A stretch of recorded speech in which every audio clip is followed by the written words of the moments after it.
Mr. Moorcock, one take one. Right. I'll talk until that plane goes over anyway. I think one of the interesting things to find out before we go on to what you're discovering in the processes as you go along is what were the things that basically made you want to do the book? The publisher. Really? Well, I did a sort of picture feature, sort of based on this sort of thing, which was very sketchy. And a man at Gallant saw it, wanted a book on it, and I was very reluctant to do it at first. And then, partly because I didn't think I was up to it. And then as I sort of got into it, I began to get enthusiastic about it. And if you sort of follow very disciplined lines, you begin to get all sorts of sort of correspondences and all sorts of things that you don't. You think there's something wrong with, something wrong there, but you can't quite spot it. And you start to dig up information, and a general sort of pattern emerges, which we're still in the process, obviously, of discovering. It's a fascinating subject, of course, and nobody's done it from this particular point of view. One of the things that emerges from your nonlinear notes is that a lot of what arises in terms of pop art, pop everything else, which is based on a premium on ignorance and what might be conceived in some cases to be natural instinctive talent, which misleads others into believing that they too can do it as well, is that it leads to fear and anger. This seems to me to be one of the things about you've put in here just the line, the myth of the generation gap. Does the research that you're doing lead you to believe that it really is a myth? I think so, yes. I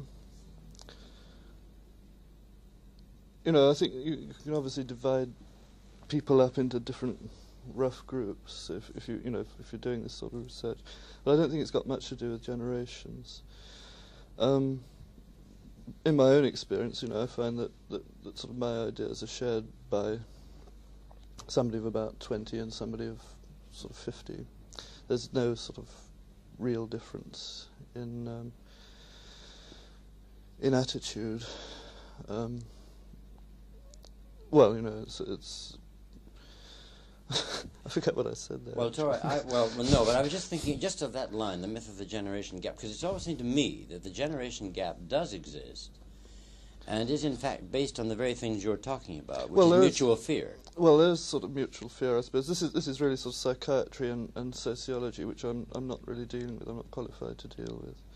I'm really talking about taste, and I don't think there's much difference there, and sort of spirit, if you like, people's attitudes. I think a lot of the thing is generated by the media, that it's an easy thing to talk about, the generation gap, and it does sort of feed back images. It feeds the sort of image of the the sort of rebellious young student who's sort of out to get the person who's got his house, family, and all the things he wants to protect. There's probably vested interests involved. The young sort of trying to get a piece of what the old have got. But I don't think it's anything like as easy as that. And I don't think in the future that there'll be very much need for this kind of sort of pressure, the fighting for what you want, which of course goes on.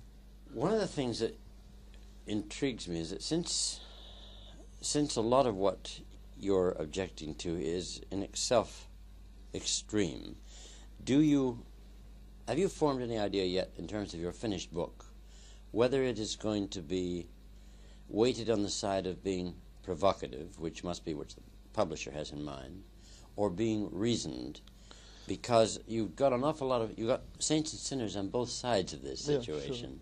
Yeah, sure. I hope reasoned. Obviously, you have to pick on people that you think reflect, the tendencies that you're trying to attack, and you have to do this. Really, it's the only way you can do it, to sort of focus the thing. You've got to, quote cases. And if you don't, why should anybody believe you? But it's not meant to attack. In fact, the piece that you've got there about Kingsley Amis, for instance, was written with a great deal of sympathy for Amis, because I think, as much as anything, he's a victim, of a situation, rather than a villain.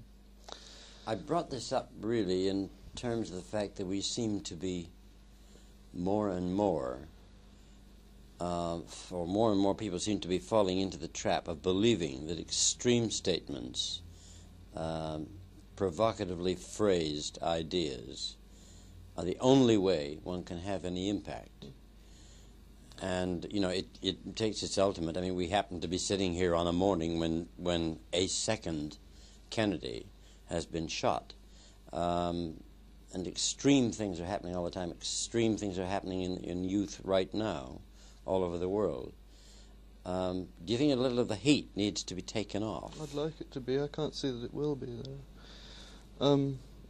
When you're building myths, which you get, on television all the time and in the newspapers, when the easiest thing to do is to project a myth rather than a rounded character, you're going to get people sort of responding to these elements, and you're going to get them responding, if they're psychotic, in a psychotic way.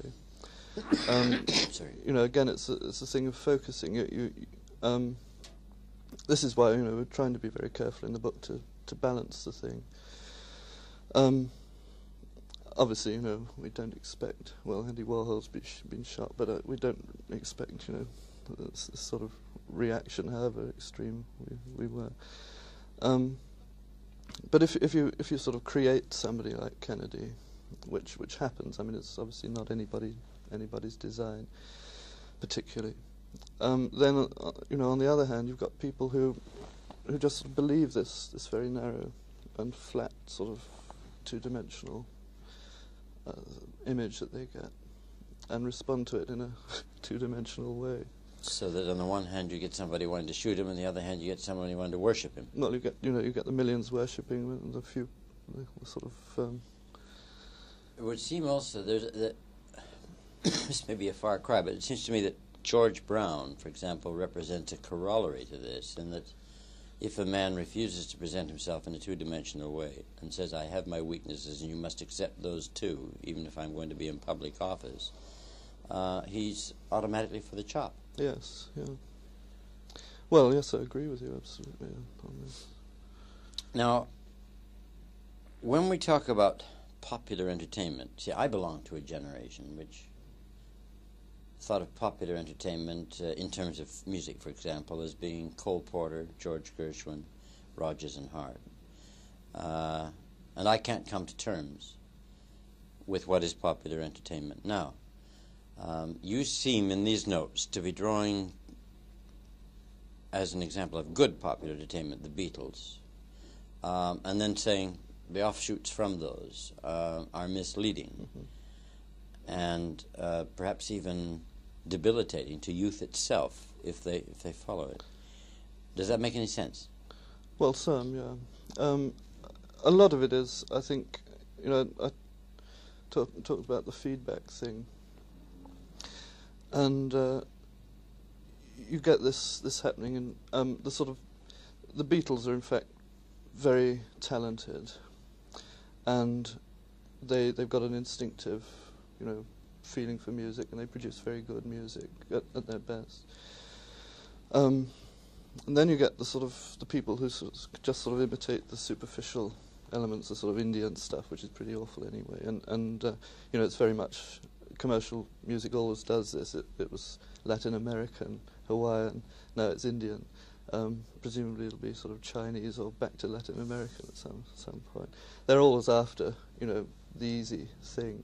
They never either have time or the talent to, to get to the roots of the thing, and most of the people in the business exploit. Yeah, and pretty.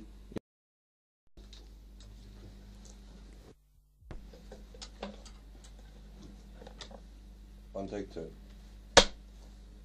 Right. Now, it is noticeable in these notes that you refer to the Beatles several times as a kind of example of something that sets things off. Suppose I were to put to you now a theoretical premise. Suppose the Beatles really aren't good musicians, but did have something together, and are indeed growing a little bit. But suppose they are taken over by someone who understands a bit about music. Suppose they're taken into a recording studio and assigned to somebody who understands a lot about music. Suppose that Eleanor Rigby, for example, when analyzed, the theme of the words, the idea of the words, were found to come from Dylan Thomas, who could not possibly be within the ken of the Beatles. Suppose that the music of Eleanor Rigby, it could be proved, came from the console by Menotti, again, which must be outside the ken of the Beatles. Well, suppose that it could be proved that there was an area in the console from which that music comes. I don't think this makes any difference at all. This is the old thing, about that people are always going on about the Beatles don't play their own instruments, which may be so. That George, what's his name, is the sort of the power behind the scene.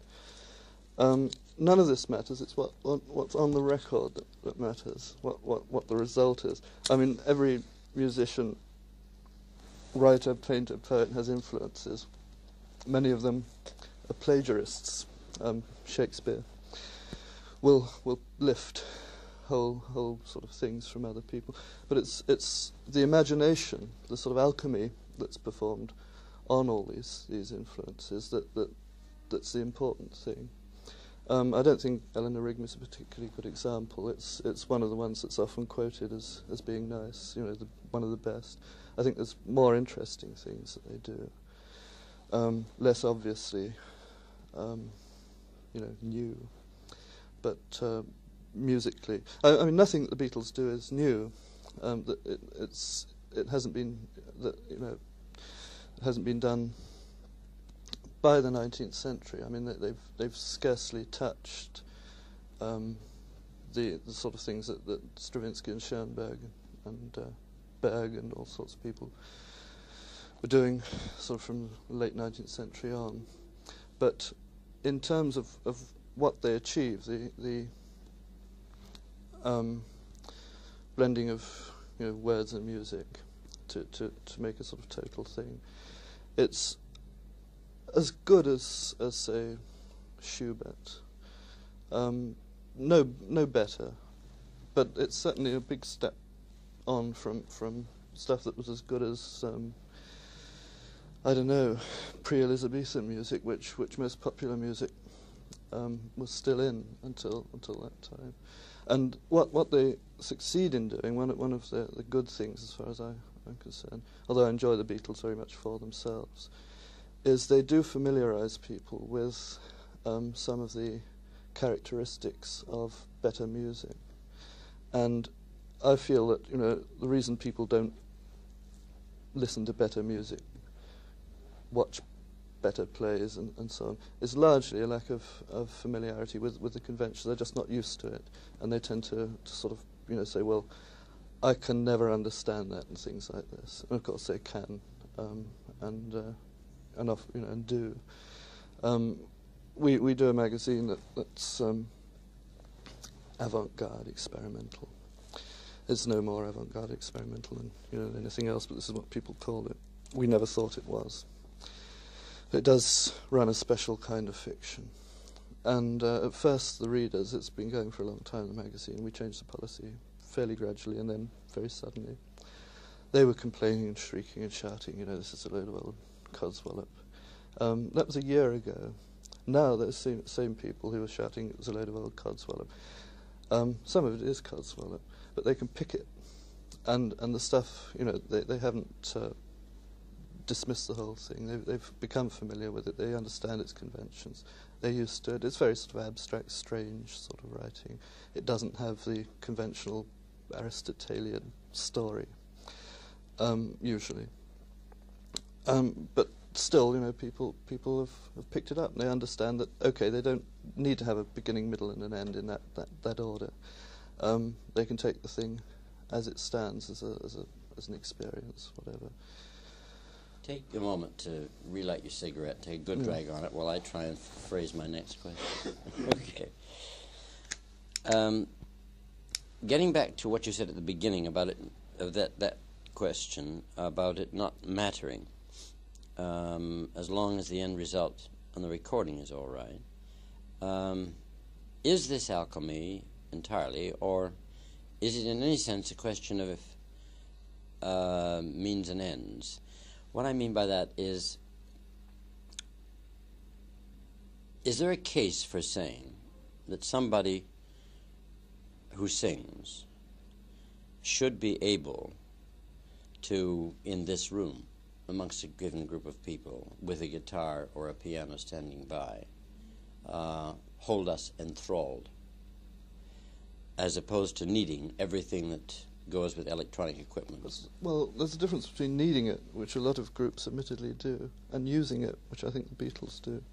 I mean, you perhaps wouldn't need to edit this film and produce it the way you want to, but you want to use the film in a particular way to get particular results. I could say to you, if you're going to edit this film after you've done it, and you're going to sort of splice in dialogue sort of running over a different picture, etc., that shouldn't you just be able to make your point sort of sitting talking to me without the film being edited and so on? And you would say, well, it wouldn't be such a good film. It wouldn't be such a good program. It wouldn't sort of come across the way you want it to. That's true. This is the same with the Beatles. But it brings us back to ends and means. I could edit this film in a very unscrupulous way, which is another of the dangers of our present setup,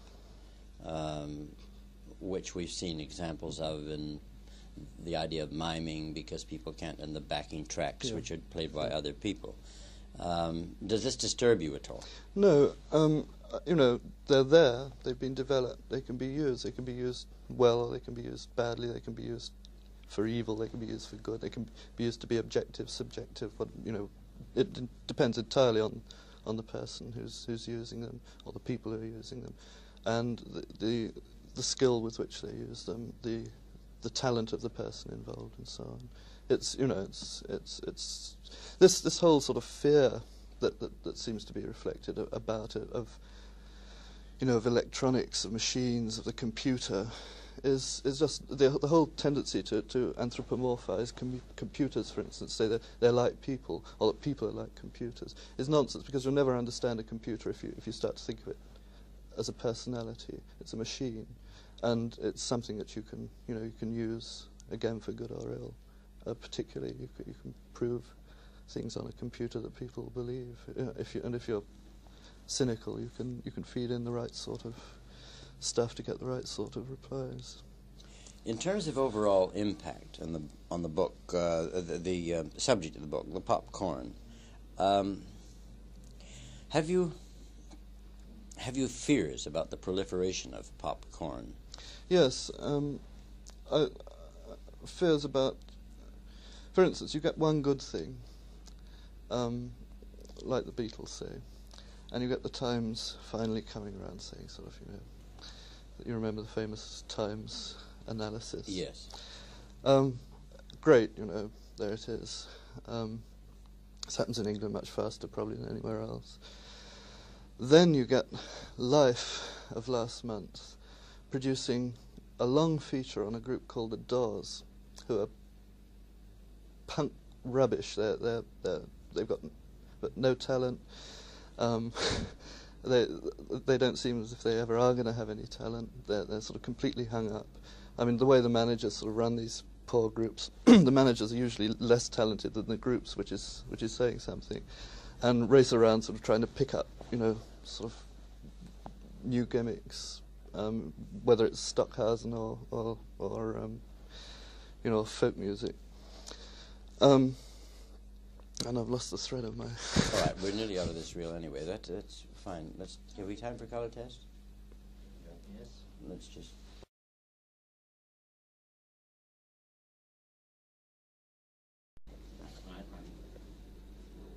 Mark? Mr. Moorcock, 1 take 3. After full start. All right. Now, when you say in these notes the pop art thing is a sign of this, certainly it reflects our confusion. And what we hope to do is to sort something out of the confusion, or at very least offer suggestions for a method of sorting. Are you getting towards that? Yes. Can you express some of the methods that... Well, it's hard to say, what a method is. We're using a sort of academic method, really. Sort of pure, discipline method. In which we just sort of follow lines. It's almost like a sort of scientific experiment. Half the time, you follow a line and you discover it doesn't fit the facts. You have to switch over, try something else, until finally you get something that fits as best you can see all the various elements that you are disturbed by. Again, this a lot of it is to do with this. I think it's a sort of urban sensibility. Susan Sontag in her book Against Interpretation, which is a rather imaginative book, if not a very sensible one, talks about a new sensibility, a sensibility which will, she says enthusiastically, enjoy Rauschenberg, Dionne Warwick, and the rise and fall of Legs Diamond as art, the sensibility, which of course is she wrote it in a moment of enthusiasm and she probably doesn't think it now. But there is a certain kind of, there probably is a new sensibility emerging, but as we say in the book, if we say it in the book, finally, that this, to have a new sensibility, you need a new, a lot of examples of art which to sort of test it against.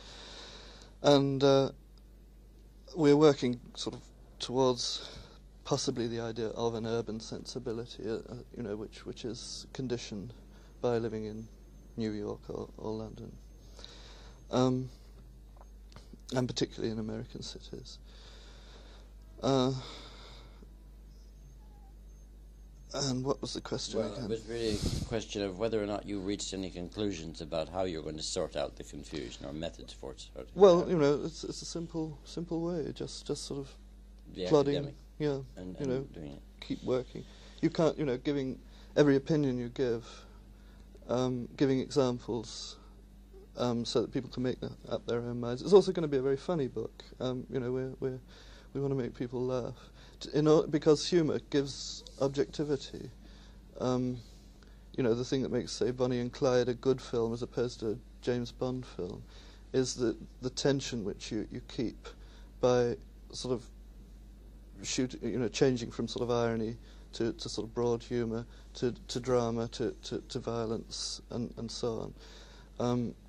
You need to use all these elements to produce a book which is not going to dictate to people what they should think, and which is going to allow the sort of ordinary intelligent person to make up his own mind whether you're right or wrong. Now, in the course of that, you said what I would consider to be the only arrogant thing you've said to date, which is it's also going to be a very funny book.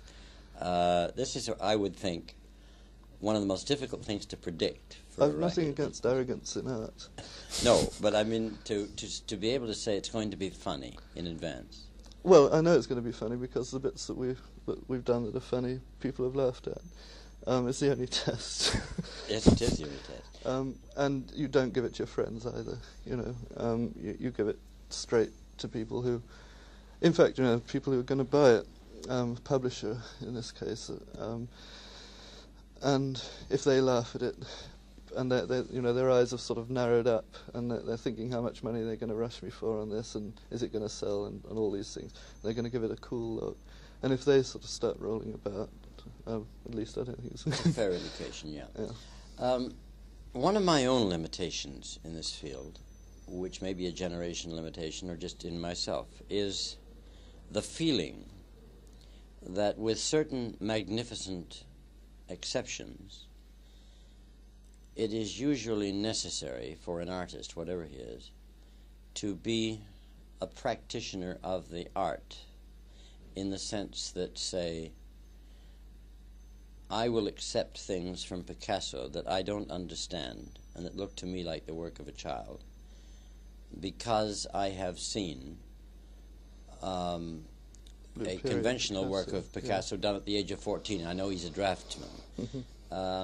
Absolutely. I mean, does this? Oh yes. This ties in with your own thinking. Absolutely. Yeah. Absolutely. And this is to do with popular entertainment as well as with the arts. There are yardsticks in all fields in the film. The art film and the popular entertainment film. They're very good examples of these. There have been for years. You can test sort of films that people are very enthusiastic about against these. Not entirely, because you have to take in, if there are innovations, you have to take in the artist's sort of innovations. But again, you have to sort of see how he shoots, whether it's underexposed or which is, simple things like this get onto film these days. Yeah. Which I don't think they could have done 10 years ago. There is a decline in certain fields in quality of the actual film. The techniques, very sloppy stuff. And we've got to take into consideration all these things: technique, inspiration, treatment, everything that's involved in producing whatever it happens to be, a book or a film or a television play or a stage play. Piece of criticism, whatever it happens to be that we're working on. This is the thing with the Amos book, is that he proposes to produce a piece of reasoned criticism using an academic method and doesn't. And that's easily disposed of. So other things are a bit harder. Godard, for instance, who we want to deal with, is much more difficult to. You can't. In fact, Godard on paper, and from his enthusiastic critic, sounds great. Godard, when you're actually sitting there watching it, is boring the hell out of you. Yeah. And this is another thing. Does it work? A simple thing. Does it work as a? Forget about the theory. Forget about the interpretation. Is what you're looking at or reading good?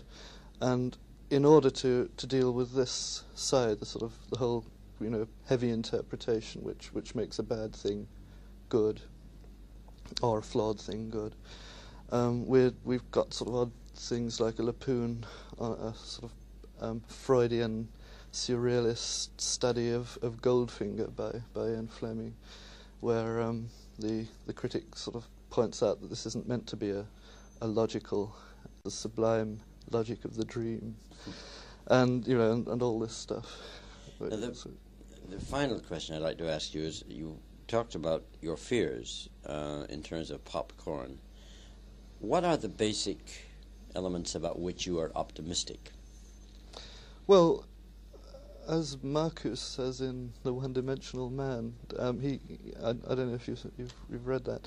He says that the theme of this book will be two basically contradictory theses. A, that more or less, A, that things are going to get better, B, that things are going to get worse. It's very hard. We're not, in fact, making this sort of prediction in the book.